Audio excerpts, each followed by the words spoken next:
Love that. Rob Anderson. Claude, how are you? Brother from another mother right here.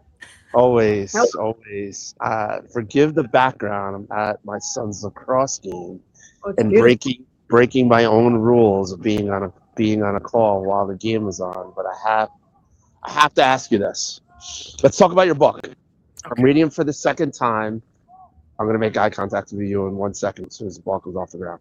So, I, I reading it for the second time and reading it for the second time I use this phrase, and I have to hear the backstory.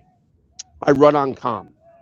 And one of the things that I've always used is this term called "you're ready." And it's not even a term; it's just a phrase. And I'm constantly framing the things that I talk about, specifically around my kids or people that I'm working with, around how to create that mindset of being ready, of always being ready, and giving examples of that.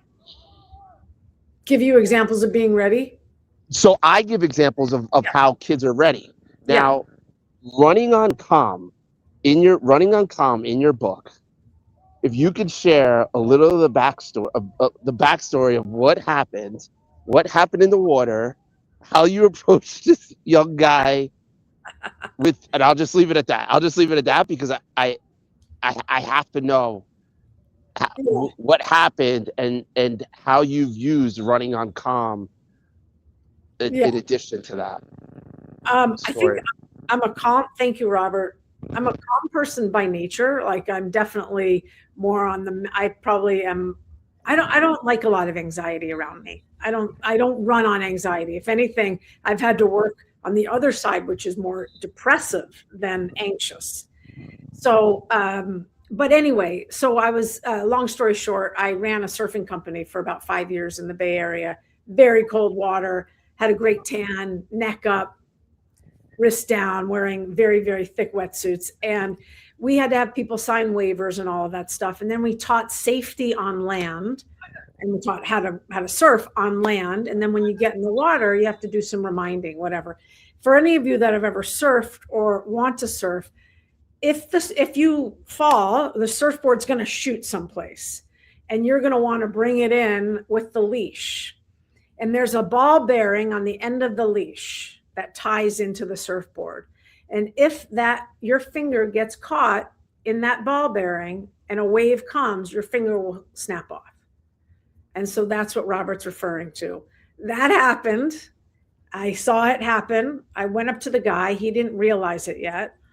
uh, Basically, I brought him out of the water. Of course, I was, you know, slightly freaking out internally because more so of just like, shit, this guy's finger just fell off.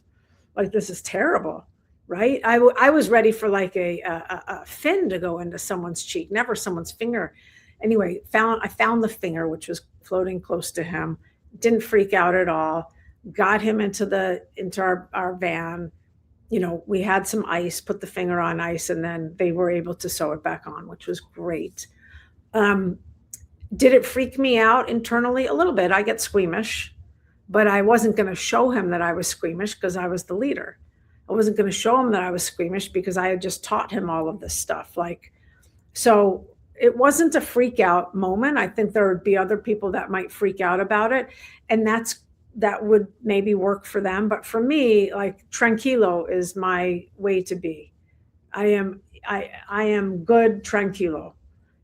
Even when I'm snowboarding or doing something that I love very fast, I still have to be calm.